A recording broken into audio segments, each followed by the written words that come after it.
Blessed day to you, all my sports to the bone people. Back at it again with another video. Thank you all for tuning in. Hope everybody is doing okay. Hope you're all having a fantastic day thus far. I don't know how fantastic the day can be, especially for the cricket lovers. Because guess what? It was another defeat, another defeat. Yes, my people. West Indies and Pakistan did battle in the first of 3 ODI games yesterday, and we came up short once again. Yes, the same issues that we have been speaking about, we saw those same issues last night. You know how we do it over here. After every game, we go through the scorecard and we'll talk about some of the things that I noticed while I was watching. The comment section is open. You can go ahead and let me know your thoughts in the comment section. All right, so Pakistan won the toss and they inserted West Indies in, right? Or they inserted West Indies. We scored 280. Yes, 280 all out. We left 1 over out there. Remember, prior to the game, I was saying that we need to utilize all overs. Well, we were bowled out for 280 in 49 overs. I mean, before we even get into the scorecard, if you look at how we batted, right? The first 10 overs wasn't bad, right? The first 10 overs wasn't bad. And then after that, I mean, we sort of basically the same thing, especially down in over 25 going up.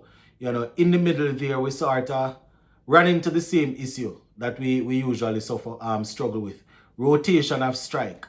I was listening to Shea Hope after the game and he was speaking about that, right? So the rotation of strike, it's not the worst that we have seen, but, we definitely could have done a little better. So let us take a look at this scorecard. So 280 all out, right? As I said, we started off okay with Evan Lewis. I mean, Brandon King gave away his wicket quite early, but then Evan Lewis and Casey Carty spent some time together and built a nice little partnership, right? It's just that in the middle we sort of died down, and then in the back end, we did pretty well. We are probably the best team when it comes in the world when it comes on to finishing. In the in ODI game like that, in terms of the amount of runs that we score, right, batting first. So that was expected. It was expected that we would finish strong. We had the likes of Gudikish Moti doing his thing in the back end there. So let's just take a look at the top order first. So in that 280, Brandon King 4, right? He faced 5 balls and then he just gave his wicket away. I'm not saying that you're not supposed to get out in cricket. Bowlers will be there that will outfox you and thing. But the way how he got out, my people, it was disgusting, right? Just standing up, stretching after the ball and just drove the ball straight into the fielder's hand. Sheffield Rutherford got out basically the same way, right? Evan Lewis, he stayed there for a good bit. 60 from 62, 5 fours and 3 sixes. I mean, how he got out, I would say the ball was there. It's just that he got under it. Didn't get a lot of distance. He just got a lot of height on it and he was out caught. It was actually a very good catch by Shine Shah Afridi. He was circling around, thought he wasn't going to poach it, but he did. So Evan Lewis got out for 60. Casey Carty, he looked good. He looked comfortable. In all honesty, my people, he looked comfortable. He was batting well until he got a ball down the leg side where he was trying to sweep and put away. Ball basically hit the back of the bat and just ballooned in the air behind him and he was out caught. So Casey Carty, my people, 30 from 39, 3 fours. As I said, he looked comfortable. Remember, he's having a good ODI, a good start to his ODI career. Not doing too bad. So, we definitely hope that in the second game, Lady Luck will be in his favor, right? So he got that 30 there. Shea Hope, he looked good as per usual, up to 50, right? He got 55. You could see that he was looking to turn the heat on, when he got out. So 55 from 77 with 4 fours to his name. Shea Hope, as I said, he was looking to turn it on.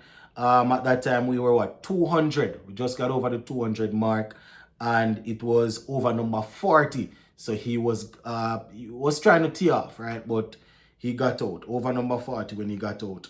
Sheffield Rutherford, 10 from 19, came in, was looking to settle himself and looking to build a score. Then he just played a shot that, I can't even say that he was outfoxed or anything with a slow ball, because, the shot was just a horrible shot. Raston Chase, he spent some time at the wicket, did pretty well. He actually had a very good game. He batted well, scored 53 from 54, 4 fours and 2 6s. And, he bowled extremely well.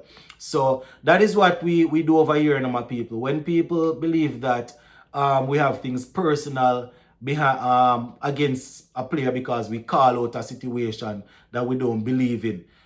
This is the ideal time to say that we don't have anything personal against anyone. Right? We spoke about the T20 game there when I said that he shouldn't have they shouldn't send him in before Shepherd, right? Based on the time. Know that he had a very good game. I have no problem pointing out that he had some time, got himself in, and then he built a very good innings, right? 53 from 54, came around and bowled well also. So once credit is there to be given, that's how we do it over here. We're going to give the credit. I mean, we didn't win or anything. I don't want to seem as if I'm saying he batted us to victory or anything, but he did some work in the middle to make sure that we stayed out there a bit longer than we probably would have. Romari Shepherd made 4, right? Didn't stay too long out there. Goody Kishmoti, an entertaining 31 from 18 with 3 fours and 2 sixes. Looking very good, my viewers and subscribers. Goody Kishmoti, my people, each time he gets the bat, he's always looking to score. He's not looking to survive, and he plays some really good shots. Not talking about just swinging on ball, peeling off the edge and going for boundaries and stuff, right? He looks to score and he plays some very good shots. So I want to say a shout out to Goody Kishmoti. Shamar Joseph, he tried also 8 from 8. Right, he had a 6 in the knot there. Jaden Seas was left not out on 1. So that is how we got up to 280. But before I go through Pakistan's bowling, my people, the same things that we have been talking about for years, right? Not rotating the strike in the middle. Things like not allowing bowlers to earn or to work for your wicket. I can understand in the back end if you are going hard, you might get out. But basically at the start of the game, we want bowlers to work and earn their wicket and earn the wickets, right? We don't need people going out there and just doing stuff and then going back in to sit down for 40 odd overs and then wait to go on the field, right? So it's a competitive game, so obviously you expect bowlers to come up with wickets. Bowlers will take pace off the ball. They will do different things to trick batsmen and things. But sometimes you're watching my people and the things that you see, and it's the same things happening over and over, right? And I would say that even when it comes on to batting the spin, I just believe that they are not sure. They are not they're not confident in their technique. Back in the days, the guys that batted spin well, like the Shivnarayan Shandapal, the Brian Lara, you understand, Sarwan, Samuels, all of these guys, the Carl Hoopers of this world, what they that back in the days we call it dancing down the wicket, right? That's why they dance down the wicket, get to the pitch of the ball. If you don't get to the pitch, you check the ball, right? You have to be active. You can't be camping out on the back foot. I mean, Rizwan, for example, is a good player of spin. I mean, he didn't stay down there and get a century or anything. But you would realize that when our spinner, when we sent on Moti and Chase, what he did, what you would realize that the man started moving around the crease same time, start going down back. He's not camping out on the back foot and just looking to back drive the ball. That is where we get into trouble. You can't just camp out on the back foot and look to drive the ball, or hope that the bowler drop the ball short, right? You have to. But as I said, I personally believe the guys don't trust their technique. Some of them, they are trying to read the ball off the pitch, which, it's probably too late most of the time. You want to be able to pick the ball out of the hand, so you can you can be mobile at the crease. So there are quite a few things with our batting that really and truly needs to, as I say, we've been saying these same things for years, my people. Shine Sharfree, the 4 for 51 from 8, and he's not even at his best, right?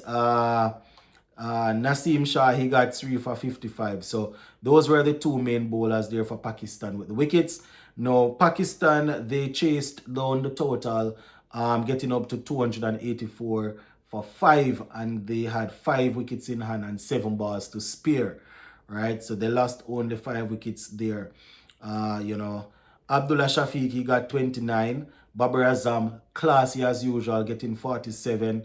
Mohamed Rizwan getting 53. Right, Hassan Nawaz was left not out on 63, making sure that his team got across the line. So Pakistan there winning quite comfortably. Jaden Seals, 1 for 59 from 10. He had 1 maiden in there. Jediah Blades, 7 overs, 53. He was asked to bowl in the latter stages there. And, you could see the pressure, basically cracking under the pressure, right? Shamar Joseph, 9.5 overs, 2 for 65. He had a maiden also. Gudikish Moti, 1 for 42 from 10. Romaro Shepherd, he bowled 4 overs, 1 maiden, 20 runs. Raston Chase, 1 for 41 from 8. Right, so that is basically how it went with the ball. Another thing, my people, it seems as if we cannot play a game without putting down a couple of catches, right? We had one that was put down at slip. That one was sharp, but those are catchable. And then in the back end there, we saw Moti putting one down of Jaden Seals bowling. At that time, it could be, boy, if we had taken that wicket there. Not to say that the entire game boils down to that moment, but probably if we had broken that partnership there, you never know. But kudos to Pakistan. They played the better cricket and they won. That is just how it is. We hear captain talking about playing when we are playing in this sort of cricket in these conditions, especially bowling second. The due factor is something that they have to look at also. But all in all, my people, Pakistan showing that they are the better team, doing better things, more consistent in comparison to us. And we lost the game. We lost the game, There are a couple more things that we need to talk about, but we'll just leave this one right here for now. Big up.